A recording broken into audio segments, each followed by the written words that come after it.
let it bang, bang.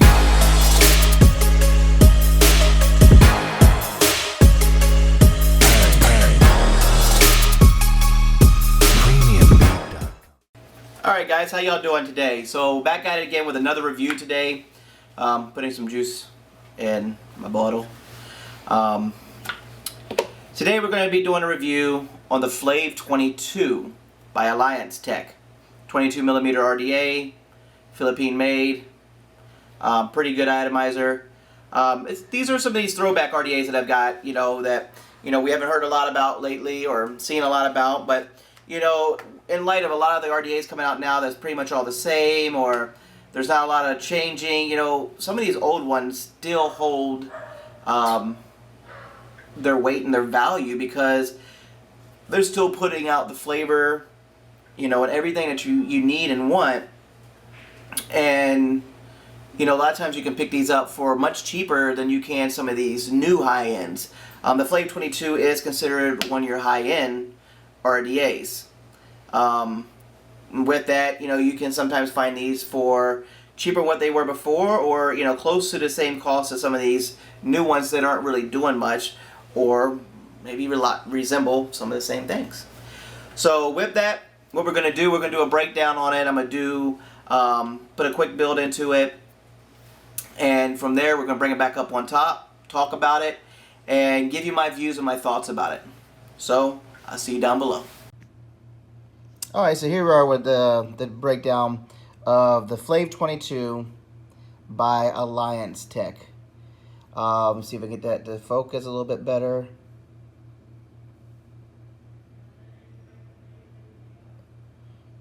Alright. There we go. It is a bit polished, so it's going to be a little bit hard to see. But as again, on the bottom, as you can see, the flav22, hold on.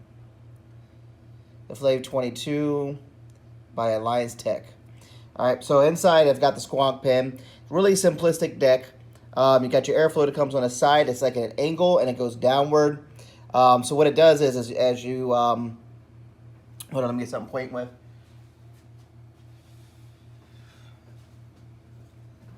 So you're going to have your coil setting in just like this. What your coil is setting in like this, your airflow is going to come in from this side, but coming out at a downward angle, as well as the other side coming down at an angle. And also another thing, to note what they've done on this deck is when your coil is sitting like this, usually your airflows are directly across from each other. So, your air would come in this way and it'll come right back in. So they're kind of hitting each other. Well, on the flav, it's actually different. So as your coil sits in, like say right here where your squonk pin is, as you notice, the airflow is on this side, so you're going to have part of your coil on this side getting hit, and then reverse part of this side. So your coil is actually getting airflow like this, or reverse. So your air is coming in this way, right, lined up with this screw, and the other air is lined up with this screw. And it's coming at an angle underneath to come underneath the coil and come back up again. So that's actually pretty unique. As far as machining goes, this, it was flawless. It's been well taken care of. I've actually got this on loan right now just for this review. The threading, as you see, I'm using just a basic screwdriver on the deck. It's extremely smooth. They have very, very mild branding. Inside you can see their logo, Alliance Tech, right there.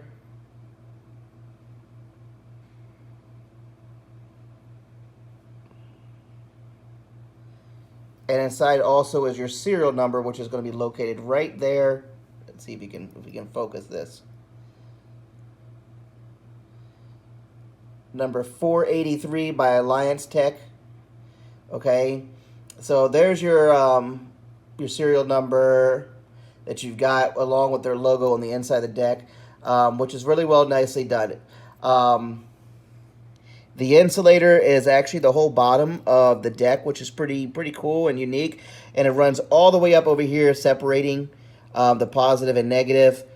And like I said, the threading on this, they've got some big beefy flathead screws. I know a lot of people don't like flatheads, but this is an older device, so but with these big beefy screws, you can put your coil in. You got the lips on both sides are going to be trapped, so whichever way you can put your coil in, it's going to, oops, sorry, with these beefy screws, either way you put your coil in, it's going to get trapped and locked underneath of this deck because of how big the head of this screw is. So you're definitely going to get the proper pressure on your coil, so you're going to have perfect connectivity. And then on this side as well, you're going to see the threads are just, trying to look at the camera and do this at the same time. Sometimes, you know, I come off frame, so I apologize. Are just extremely smooth. I mean, do it with my fingers. Go back. No issues at all. Now, the build that I'm going to put in here today, before I bring it back up on top and I'll vape on it, is going to be a 2.5 millimeter inner diameter coil. I want to tell you, take a little bit more advantage of those air hole slots right there, and I'm using an exotic. I'm using a 30 by 2 by 38 gauge, all nichrome 80.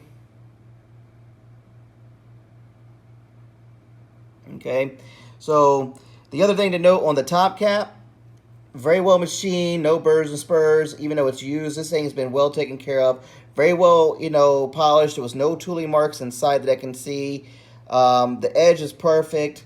The only thing that, you know, another thing that people may get upset about, it is nice that it has an Ultim drip tip, but it is a proprietary drip tip. So this is not an 810, it's not a 510, and I don't know all the accessories it came with, but if I remember right, it only came with this and a peripheral pouch. That was it. So you didn't have the option even to put a 510 on this at the time. And the only branding that you got right now is that branding right there where it says Alliance Tech Vapor, and that's it. It's not gaudy, it's not spitting out or spitting out. Okay. It's not jumping out at you, you know. It's very, very well done at the end of the day. Airflow on this side, this fly lines up perfectly with this. The airflow's on the inside. For adjustment, left and right, that's it. Take your drip tip off, you can pop it right back out. You know, everything is really well machined. Perfect tolerances, double O-ring on the deck itself. Gives you a nice seal on there. Haven't had any problems with it leaking outside like a lot of RDAs have been doing. You know, it could be that it's broken in, but all I can say, all in all, it's a decent RDA. So let's go and throw the build in real quick, and then we'll bring it back up on top.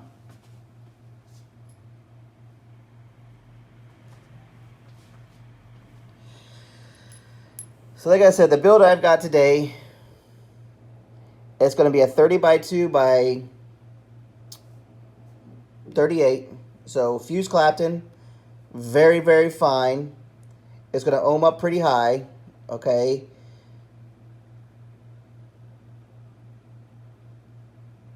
It was already in there earlier. I just, you know, when I got it built up, because this is a very, very springy coil. But it was just put in. So now let's just go ahead and put it back in. And the best way to build on this, you know, because of how big these post screws are, or these, yeah, I mean the screw, yeah, post screws, or is I end up taking off one of the screws generally, because especially when you're using exotics, not just round wire where it can just slip in right through here, is just take off a screw. It doesn't hurt. Okay. So that way you can take your build. Once you loosen the other side.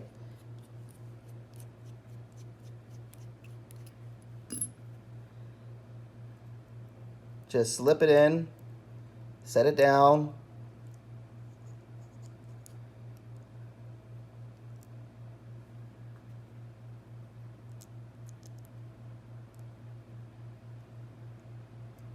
Just screw your screw back on real quick by finger. Tighten it down.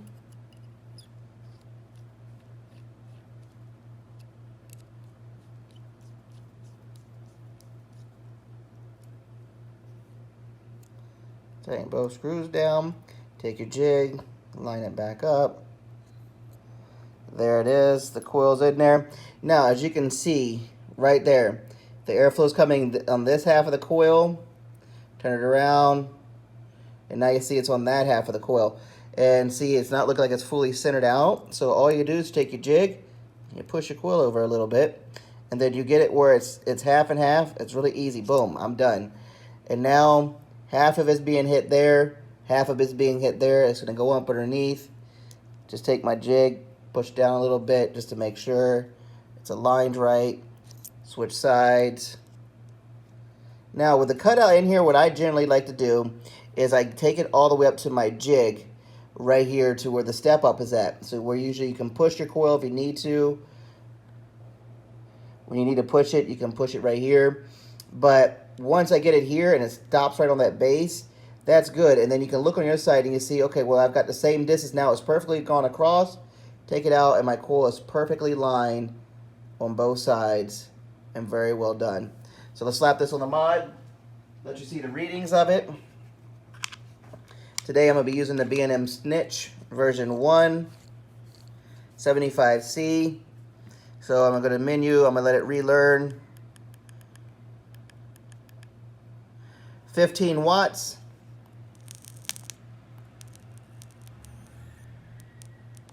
So you see that, and then so what we're going to do is we're going to, just get where it heats up evenly.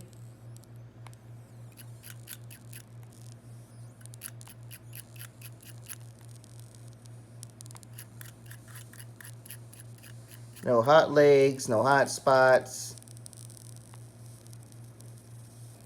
Very well done.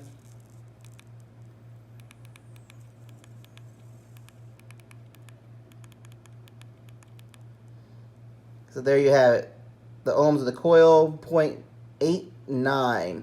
Almost a 0.9 ohm coil. This is all nichrome 80. You see this has been used pretty well at 32,000 hits. So I'm going to bring the power up a little bit. I'm usually up around 25. Okay, it'll ramp real quick. So there, now we can get that even where I'm going to be.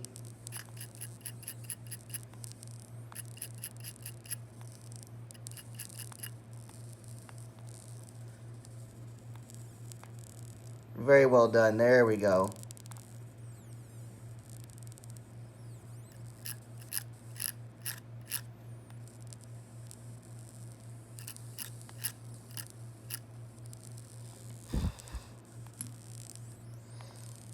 There we go.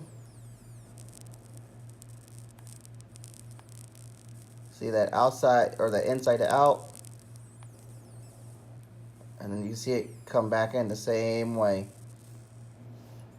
Still 0.892, 4.7 volts, low amps, 5.3 amps. The battery I'm using is a 30Q, so I believe this is a 30 amp battery. So I'm well into my threshold of the battery, which is another thing you got to be careful of doing your builds. A lot of people want to slap a build on here and, think because it's a single coil it's okay, but you start building these things low and everything, and then you're going to definitely have some issues as far as if you're overdoing an amp. Like, give you an example. The other day, I was helping out somebody here, and I had to take their batteries and tell them, throw your batteries away. Someone sold them a vape here. As some people may not know, I'm in the Philippines right now. And when I looked at their batteries, the batteries they had put in their mod, sorry to come off, I had to get up to get this to go through some. It wants to fight me. They had batteries out of like a battery pack, like a drill pack or a laptop, rechargeable pack. It was something like that because it literally had the, let me get one of my batteries. So right here on the tip, let me focus this. There we go.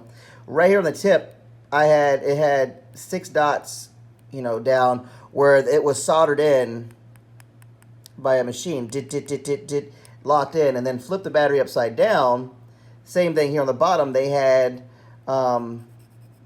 it had this huge soldering mark where you can see that there was a tab on it that was soldered into it on the bottom, and it was this weird blue battery that I have never seen, and I've seen pretty much all the batteries on the market, you know, at least once or twice, but to know that, you know, reading this battery was not the battery not this one. This is a 30Q. It was a battery he had was definitely not the battery that he needed to be using to be vaping on. So I said, do you have any other batteries? He goes, yes. Go get your batteries. Why? Because these are not vaping batteries and you're going to hurt. His problem was, and the reason why he came to me, because he knew I'm a vapor and everybody told him to come talk to me here, was his mod. He just bought the mod and it kept heating up. Well, it kept heating up. All I'm doing is I'm putting the cotton in, getting ready to juice it up. And I was like, it kept heating up and I was looking at it. So I had his mod set up. It was one of the new, or it was a Cirrus mod. And he had a nudge on top of it. And with that nudge, he had a 0.15 built in it. Okay, no problem. Dual coil. I know it's nichrome 90. I knew the wire that he was using, RAM wires here.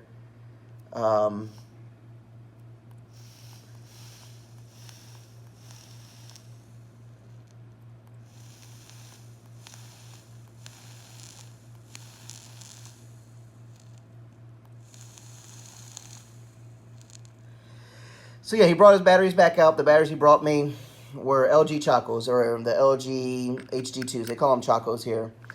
They name everything something different, so I had to kind of learn that. They call the Samsung 25Rs Shrek batteries. They call the HG2s Chacos. So, you know, with that, they had to deal with that. So, let's go ahead and bring it back up on top so we can do the final thoughts and opinions, and I'll take a vape off of it, tell you my views on the flavor, and we'll go from there. I'll talk to you in a few. Alright, so there you guys go. There's a breakdown on the flav22. So, took a few extra minutes. I actually readjusted the build. In the video you saw, or the breakdown, you saw the coil is a 3 ohm, Jesus. It was a 3mm inner diameter coil, and something I noticed is that it's too beefy for this RDA. It would heat up too much, and I'm running a very high build. I'm running low power. It was only running about 28, 30 watts through it.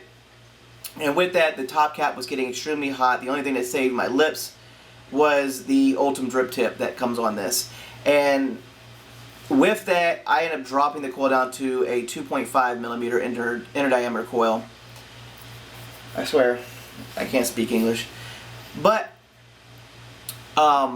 with the 2.5mm inner diameter coil, I actually end up getting 3 times more flavor. The build stayed around the same. It's still a 0.87 versus a 0.89. Still running at around 30 watts. But everything is much better. I was able to cut the air down a little bit. And it's a great RDA. If you have the chance and opportunity to find one, pick one up, I would say go ahead and get it. This is definitely a worthwhile RDA to have in your collection. The flavor on it it's very, very good. With that, it's the only difference is because it's such a restricted chamber. If you use a juice like I do, which I'm using the one right now, which is a strawberry pastry, strawberry glazed donut with strawberry cereal, and all these fun sweet stuff inside of it. So if you have a sweetener juice or juice with a lot of sweetener in it, you're going to end up changing your cotton pretty much every day, because with it being so what's the word? I don't know. Compact inside. It's very, very tight inside of it.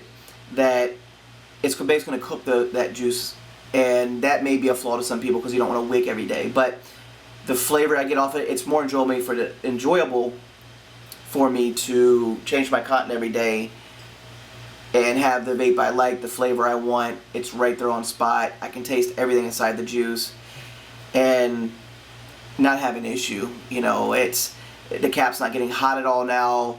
It's staying completely cool. The flavor's all there. Yes, the downside is, you know, my juice is cooking a little bit more, so the cotton's going from, you know, your typical white, yellowish colored to the brown color, but nothing bad.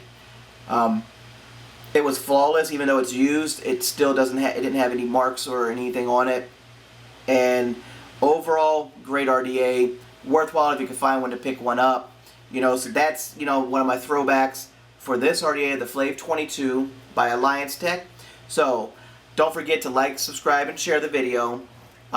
Leave comments down below. I'll link down below for our group, International Vapors Lounge. And until next time, I'll talk to you later.